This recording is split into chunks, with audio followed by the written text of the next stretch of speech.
La semana pasada, brevemente quiero mencionar algunos puntos. Dijimos que el estudio de los conflictos no produce paz, así como el estudio de la oscuridad no produce luz. Que no hace falta comprender una situación específica que nos toca vivir para estar en paz.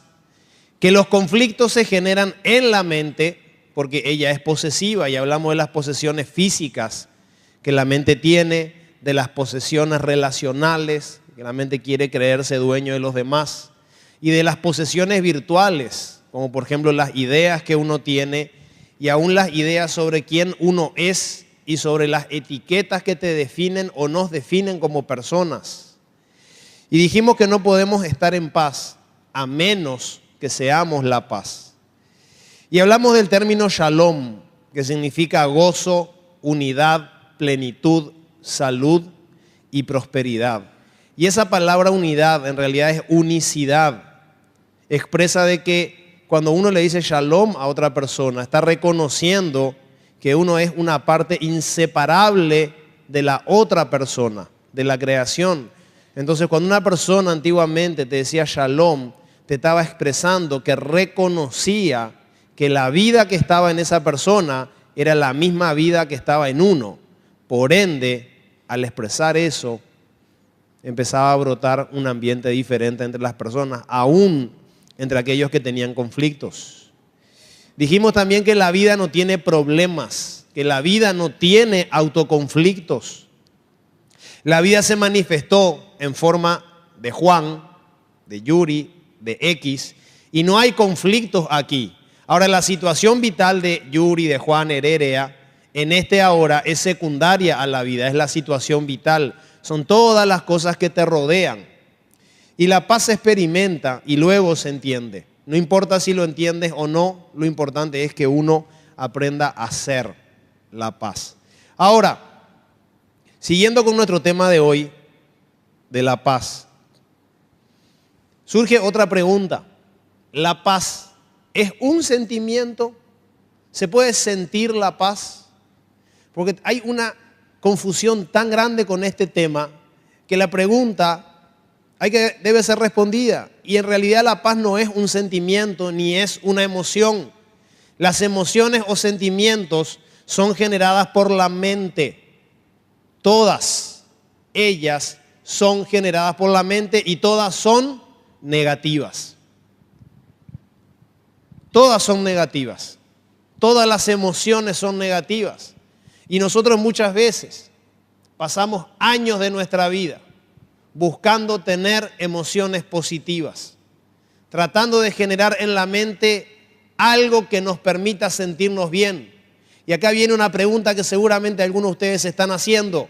O sea que sentirme bien también está mal, ¿sí o no? Porque nosotros culturalmente nos indagamos todo el tiempo y nos vemos y nos decimos, ¿qué tal? ¿Cómo estás? ¿Cómo te va? ¿Cómo te está yendo? Parecemos inspectores de la vida. Entonces la pregunta es, ¿sentirme bien también está mal? En realidad a la pregunta la deberíamos reformular. ¿Por qué reformular la pregunta? Porque uno no puede responder una pregunta que está mal planteada, porque por más explicación que uno dé a una pregunta mal planteada, la respuesta va a estar equivocada. Entonces la pregunta correcta sería, ¿puede uno mismo sentirse bien? Y la respuesta, ¿saben cuál es? No, porque la bondad no se siente, la bondad se es. Y nosotros muchas veces pensamos que nos podemos sentir bien. Y esas pequeñas sensaciones de sentirse bien son un autoengaño. ¿Sí? ¿Por qué? Y porque vienen en un momento y después se vuelven a ir. Y de repente en un ambiente está todo bien y alguien dijo algo que no se tenía que decir y ¡pum! Se va todo al mazo. Murió el ambiente de paz que había o de armonía. Nosotros definimos cómo nos sentimos en relación a cómo están las cosas a nuestro alrededor. Entonces, acá está Vivi, por ejemplo, yo le digo, hola Vivi, ¿cómo estás? Y Vivi inconscientemente me va a contar, y la uso de ejemplo porque tengo confianza, hace 16 años que nos conocemos, Vivi posiblemente me va a contar con la más Escuchen esto. Sinceridad posible, ¿cómo está? Pero aún la gente puede estar sinceramente equivocada. Y el hecho de que una persona esté sinceramente equivocada cuando está contando algo, no quiere decir que sea la verdad. Porque yo la miro a Vivi y la veo bien, llena de vida. Ahora, su situación vital, todo lo que le rodea es asunto de otra cosa. Harina de otro costal, agua de otro río, como quieran llamarlo. Pero por lo general las personas estamos sinceramente equivocadas. Y estar sinceramente equivocado, hasta tenés todo el derecho de estarlo, pero eso no te habilita a que estés en la verdad. Si no tengo problemas con mi pareja, si no tengo problemas con mis hijos, y si no tengo deudas, easy, entonces me voy a sentir bien. ¿Y qué es lo que sucede con easy? Que cuando ya cambiaste de pareja 5 veces, hasta que encontraste a la pareja iluminada, y finalmente pudiste pagar todas las cuentas, y tus hijos, ¿sí?, a través del método del cinto te hacen caso. Inambrena, está todo bien, easy. Aún en ese estado que te compraste un auto nuevo, te mudaste a la casa, todo lo que vos quieras, llega un punto otra vez que el vacío vuelve a ser gigantesco. ¿Por qué? Porque en ninguna de esas cosas vas a encontrar la paz. Y vas a estar sinceramente equivocado. Absolutamente. Las emociones son el producto de pensamientos que se manifiestan en el cuerpo. Entonces, la mente y el cuerpo sufren juntos. Y tu mente genera, lo voy a leer otra vez y lo explico. Las emociones son un producto del pensamiento que se manifiestan en el cuerpo, como llorar, por ejemplo. Entonces, la mente y el cuerpo sufren juntos. Entonces, la mente, de repente se le viene un paquete de pensamientos, ¿sí? Es como un pack de esos que vos comprás para tu celular y le cargas. La mente funciona igual. Y de repente viene un pensamiento de algo que te produce tristeza o dolor. Y eso te produce el pensamiento y se manifiesta en el cuerpo y empezás a llorar. Y te pones a llorar por algo que pensaste. Entonces entras en ese círculo del vicio de estar sinceramente equivocado. ¿Por qué? Porque tenés una razón para llorar. Y entonces, ¿qué haces? Lloras.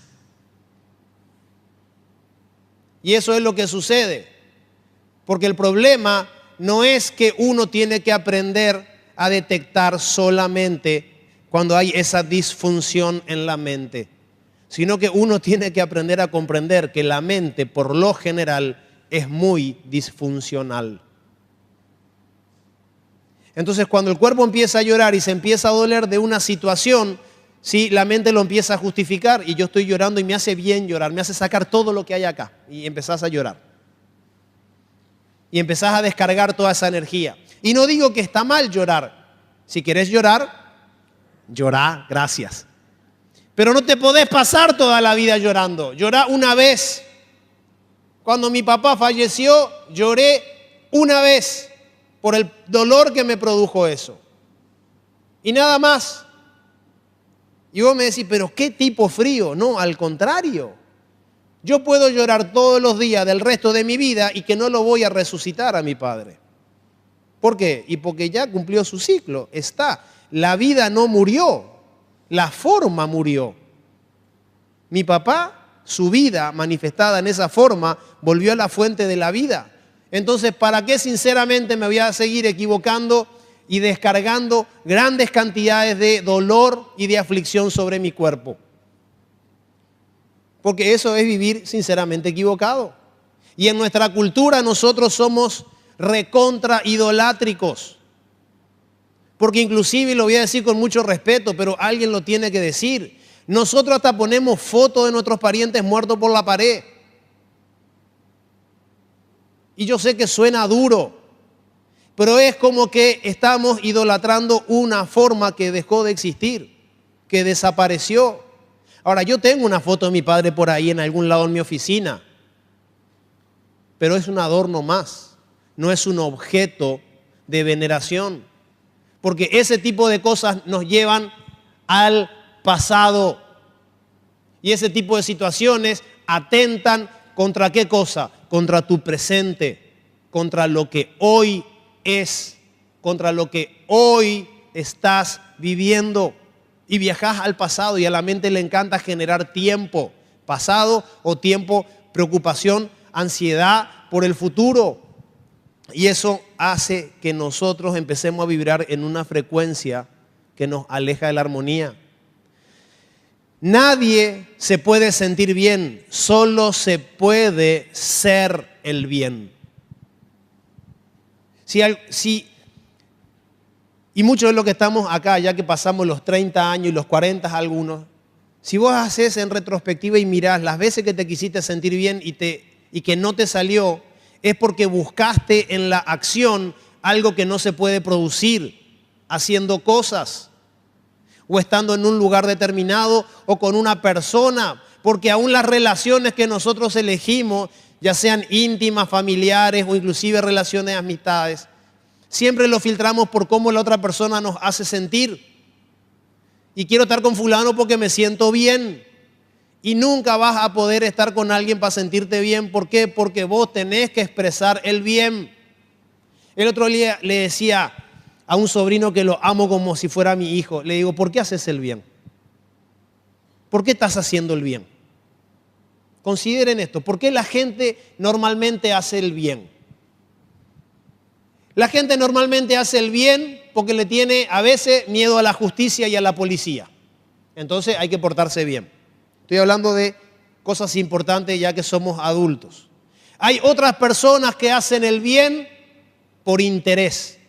Yo hago el bien para que me vaya bien.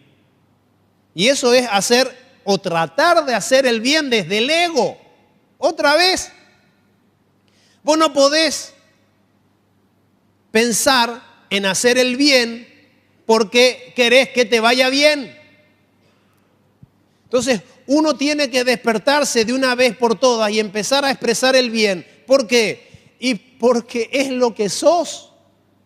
¿Y qué sucede cuando vos expresas el bien? El bien empieza a preservarte. La incertidumbre, el bien que está escondido en la incertidumbre empieza a preservarte, a preservar tu vida y todo lo que te rodea. Entonces, ¿qué sucede en ese momento? Vos te desprendés del ego, te desprendés del interés de hacer el bien por algo que te va a pasar. Entonces, haces el bien porque sos el bien. Lo expresás desde lo más profundo de tu ser interior y no desde la mente egótica e interesada. Como recién nos decía Pecos, yo voy a dar para que Dios me bendiga. Eso es dar desde la mente.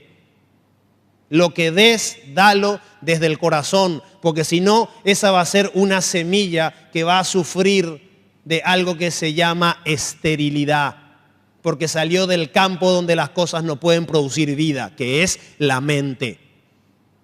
Por eso que cuando des algo, lo que des aquí y en cualquier parte, una sonrisa, un saludo, hacelo del corazón. Cuando en el tránsito te manden a la China, ¿sí? Vos bajás el vidrio y no lo vas a mandar a Japón. Aceptá eso. Hay un maestro disfrazado en la ciudad que está queriendo matar tu ego. ¿Y qué hace tu ego? Lo manda a la recontramil China. ¿Por qué? Porque estás sinceramente equivocado, porque tu ego está diseñado para estar en modo posesivo y defensivo y se defiende. Y estás sinceramente equivocado, es lo que sucede. Ahora me voy a meter en algunas preguntas que se ponen espectaculares. Miren, o sea que el amor no es un sentimiento. El amor no es un sentimiento. ¿Cómo no va a ser un sentimiento? No, no es un sentimiento porque el amor nunca deja de ser. Por lo menos es lo que dicen los textos sagrados. Si el amor nunca deja de ser, ¿cómo vos te explicás? Que yo tengo algunos amigos del colegio todavía que tienen 2 amores por mes. Del 1 al 15 ama a una y del 15 al 30 ama a otra. ¿Eso no es amor o sí? Ahora, nosotros pensamos en el amor desde el sexo. Y para empezar, debemos decir que el amor no se puede pensar. Todos los que estamos acá hemos sufrido de esta adulteración. Pensamos del amor desde el sexo, desde la intimidad y desde la posesión de la pareja. Y yo les voy a contar algo que este año le dije a mi esposa, de lo cual no puedo estar arrepentido.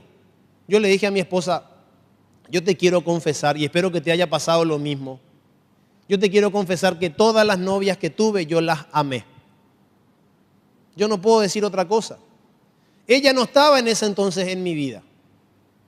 Pero yo todas las personas con las que compartí algún tipo de relación, hablando de relación sentimental, yo les amé. En ese momento, en mi torpeza y con poca sabiduría, pero en la pureza del corazón, les amé. ¿Y qué nos dice el moralismo? Que te tenés que sentir mal por eso. Que si le ves por la calle, cruzá y no le salude. ¿Por qué? Si yo amé. ¿De qué se me puede acusar? ¿De qué se me puede condenar? Y le digo, preocupante sería que las hubiera usado y que no las hubiera amado. Porque de eso se trata, de amar, pero no desde la mente, sino desde el corazón. Y ella me entendió. Y yo sé que ella, a los novios que tuvo, que no fueron muchos, gracias a Dios, y imagínense, a los 19 yo la conocí y a los 20 ya nos casamos. El buitrerío que había alrededor de Erika era impresionante. Mamá querida, no me hagan hablar de ese tema. La competencia estaba dura porque yo en aquella época era re jovencito y era el que menos calificaba. Venían doctores así en auto último modelo y yo ahí. Y el que estaba ahí se quedó con el regalo. El amor es el estado de plenitud interior. El amor es.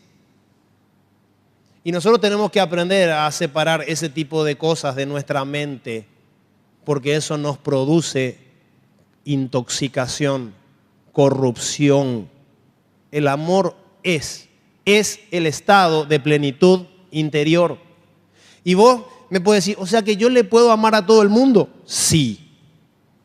Y mira, voy a ir más abajo del tema otra vez. Voy a volver rápidamente a tocar un tema que casi nunca se habla, los 10 mandamientos. Dice, no codiciarás a la mujer de tu prójimo. ¿Dice o no dice eso? Pero no dice que no la puedo amar.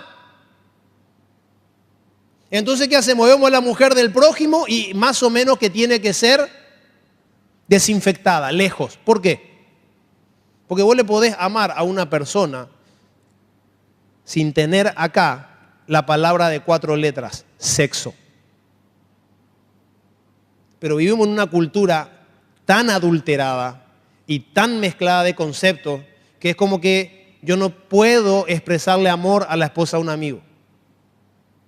Con todo el debido respeto y todo lo que usted, genial, eso no se discute acá.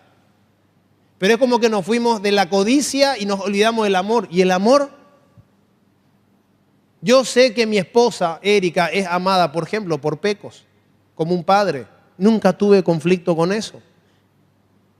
Le abraza, le hace reír, le hace llorar cuando le dice las cosas. Y no tengo conflicto. Yo le amo a Gaby, le amo a la esposa de Tito, a Patricia, le amo a Ruth, le amo a Liz. Y no tengo conflictos con mi sexualidad, no los quiero tener. ¿Por qué? Porque he separado el amor de la posesión.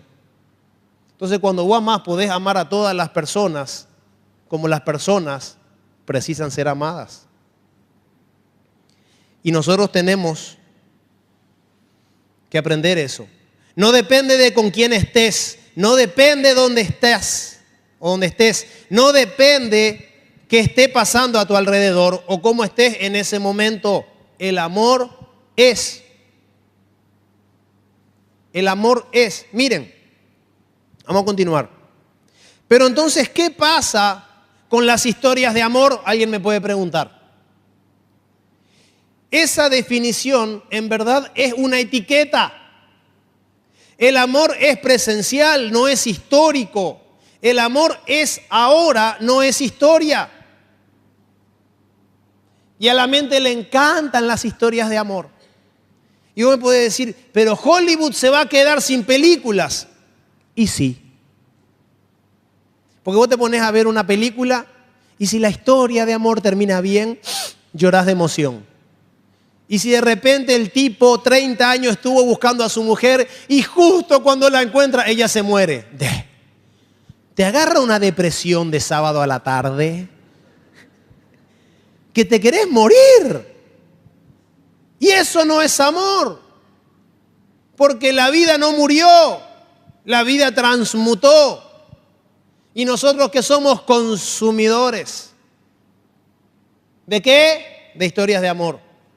Y el amor no es historia, el amor es hoy, es presencial, es ahora. Amá, amate y amá todo lo que te rodea. Deberíamos desvincular al amor de las formas, porque una historia de amor es una etiqueta que expresa la relación de dos personas a nivel sentimental y ese es el error. Si hablamos de amor, no estamos hablando de personas que están juntas. Pero yo digo amor y enseguida todos pensamos en dos personas que se aman. Y vos tenés que separar eso del amor.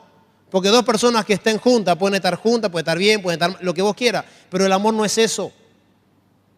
Ahora vos podés ver la expresión de amor entre dos personas que están juntos y que comparten una intimidad.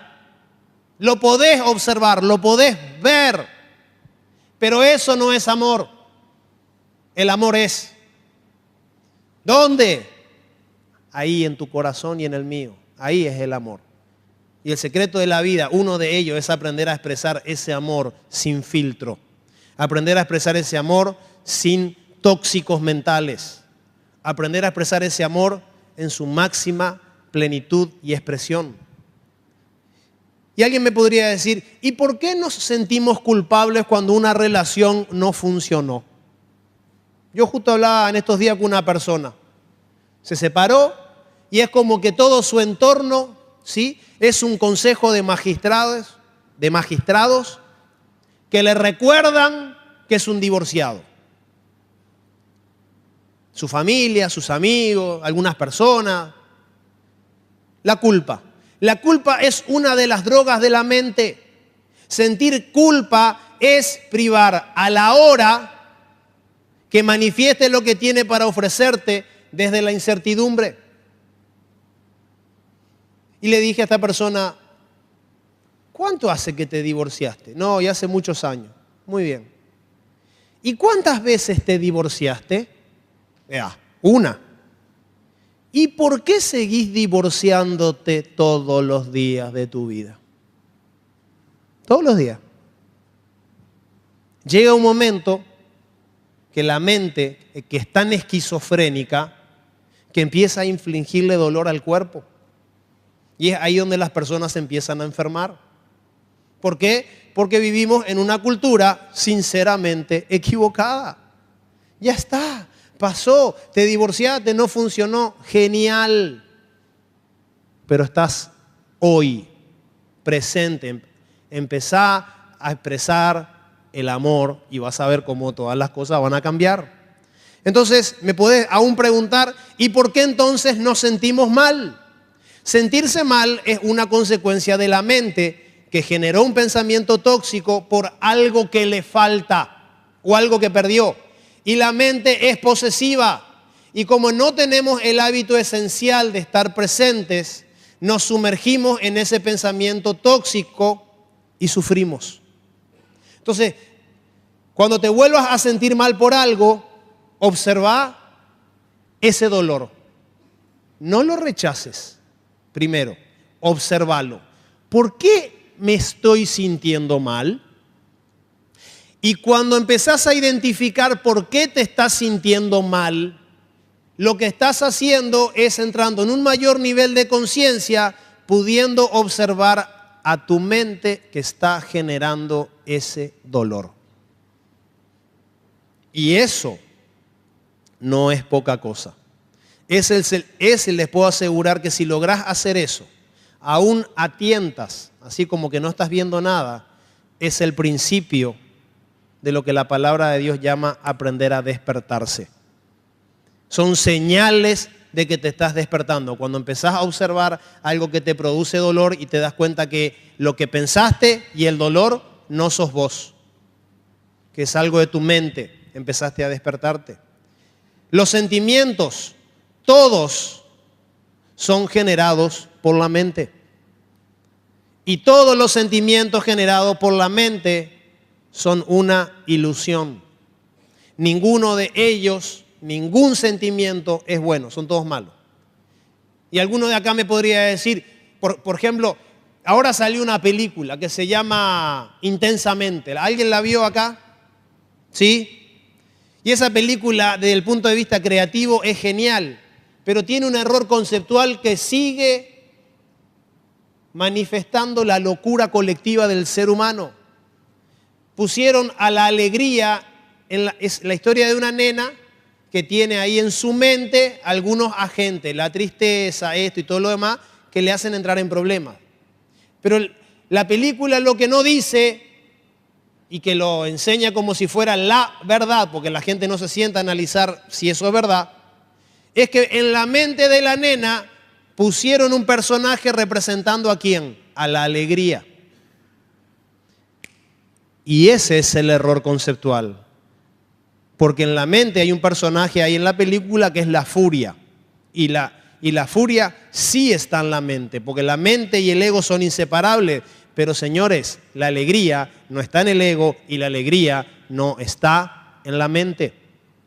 Y nosotros vamos todos así, como ovejas que van al matadero o como vacas en nuestro país que es ganadero, al matadero. Y vamos ahí y nos sentamos a mirar y le llevamos a nuestros hijos para pasar una linda tarde.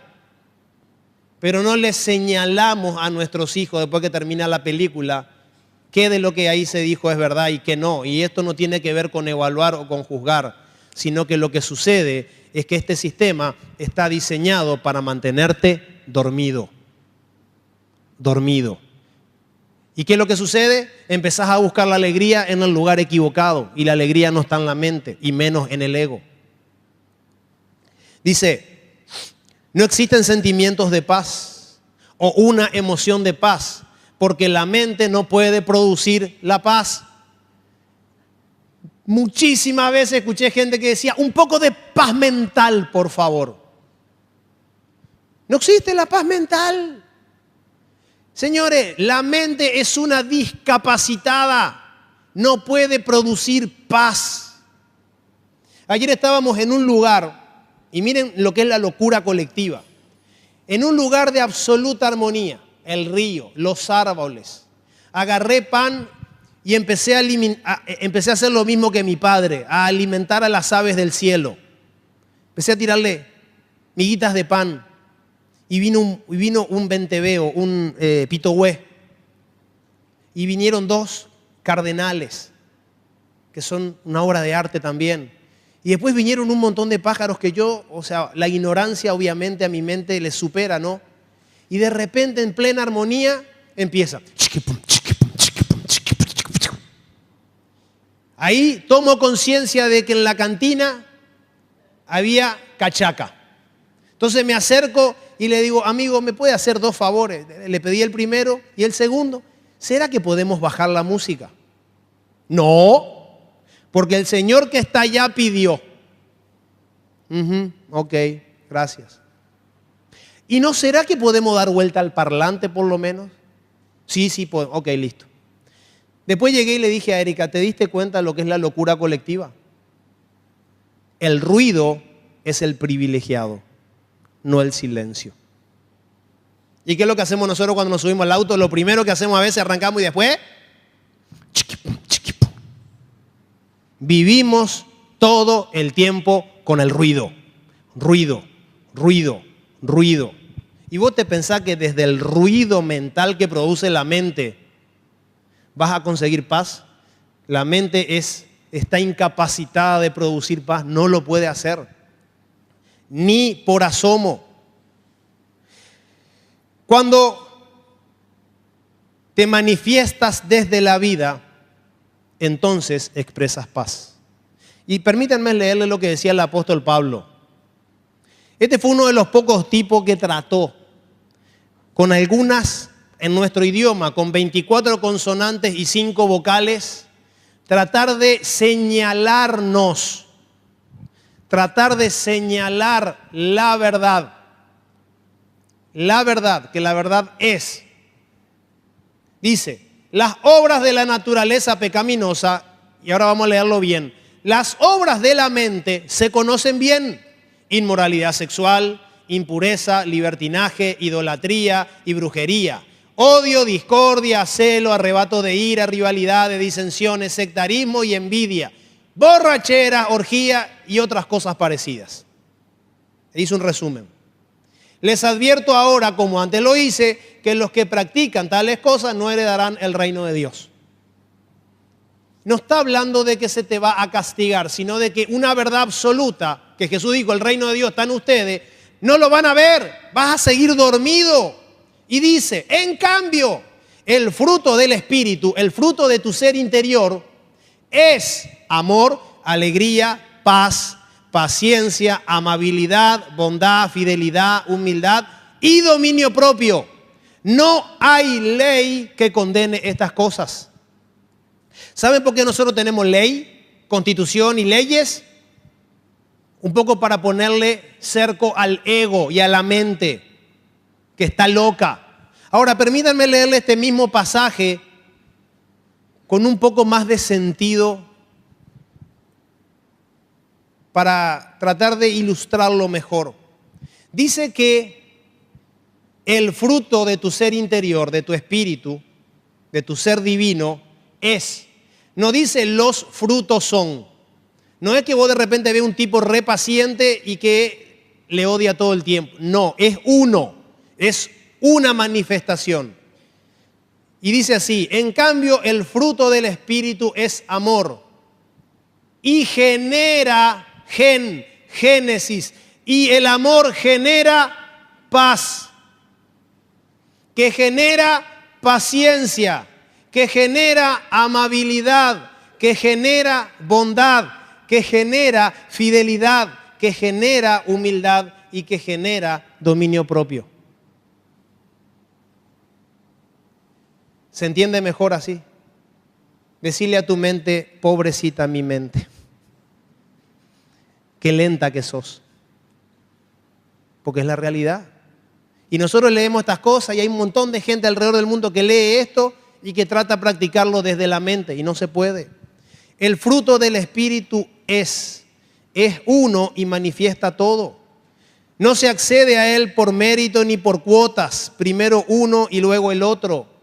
No es un plan de financiamiento espiritual. Bueno, ahora adquirimos el amor y después la paciencia y después la humildad. Y a la luz de esta palabra vos te das cuenta que la mayoría de las personas están dormidas en su mente. Es duro, pero es así. Erika me dijo el otro día algo espectacular. Meditando en todas estas cosas me dice, ¿vos te acordás de esas personas que te decían, te voy a abrir mi corazón? Y vos le decías, así, a ver, te quiero escuchar. Y en realidad no abrían su corazón, te abren su mente llena de mugre y conflictos, de posesiones físicas, relacionales o posesiones virtuales no satisfechas. Y la gente ahí te vomita todo lo que está en su mente. Y ese no es su corazón, esa es su mente, mentes tóxicas. No hay que morirse para estar en paz. Solo tiene que morir la mente egótica y vivirás. Y nosotros muchas veces pensamos que nos podemos sentir bien. Y esas pequeñas sensaciones de sentirse bien son un autoengaño. ¿Sí? ¿Por qué? Y porque vienen en un momento y después se vuelven a ir. Y de repente en un ambiente está todo bien y alguien dijo algo que no se tenía que decir y ¡pum! Se va todo al mazo. murió el ambiente de paz que había o de armonía. Nosotros definimos cómo nos sentimos en relación a cómo están las cosas a nuestro alrededor. Entonces, acá está Vivi, por ejemplo, yo le digo, hola Vivi, ¿cómo estás? Y Vivi inconscientemente me va a contar, y la uso de ejemplo porque tengo confianza, hace 16 años que nos conocemos, Vivi posiblemente me va a contar con la más, escuchen esto, sinceridad posible cómo está. Pero aún la gente puede, es unicidad, expresa de que cuando uno le dice shalom a otra persona, está reconociendo que uno es una parte inseparable de la otra persona, de la creación. Entonces, cuando una persona antiguamente te decía shalom, te estaba expresando que reconocía que la vida que estaba en esa persona era la misma vida que estaba en uno. Por ende, al expresar eso, empezaba a brotar un ambiente diferente entre las personas, aún entre aquellos que tenían conflictos.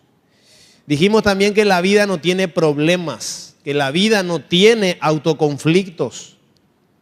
La vida se manifestó en forma de Juan, de Yuri, de X, y no hay conflictos aquí.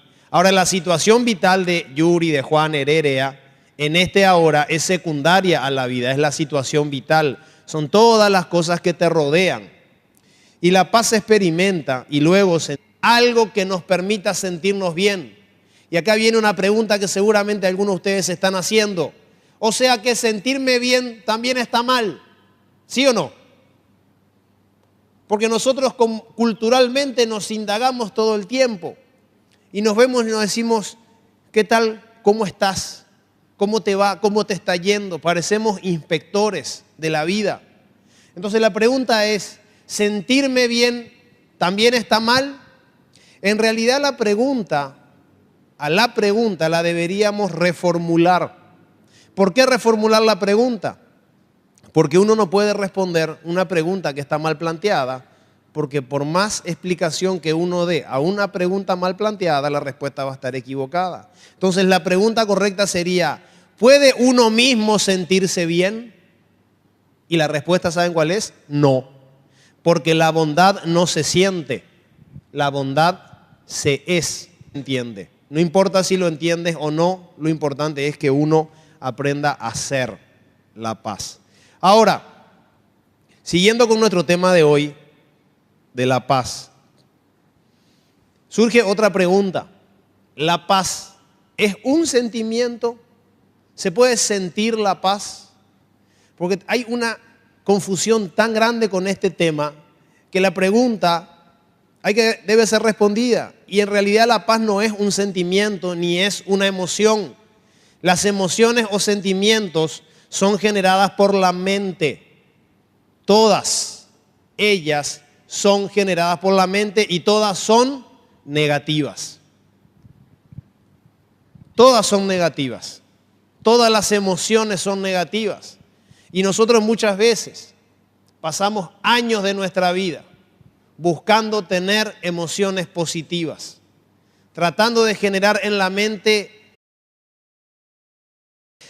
La semana pasada, brevemente quiero mencionar algunos puntos. Dijimos que el estudio de los conflictos no produce paz, así como el estudio de la oscuridad no produce luz. Que no hace falta comprender una situación específica que nos toca vivir para estar en paz. Que los conflictos se generan en la mente porque ella es posesiva y hablamos de las posesiones físicas que la mente tiene, de las posesiones relacionales, que la mente quiere creerse dueño de los demás, y de las posesiones virtuales, como por ejemplo las ideas que uno tiene y aún las ideas sobre quién uno es y sobre las etiquetas que te definen o nos definen como personas. Y dijimos que no podemos estar en paz a menos que seamos la paz. Y hablamos del término shalom, que significa gozo, unidad, plenitud, salud y prosperidad. Y esa palabra unidad en realidad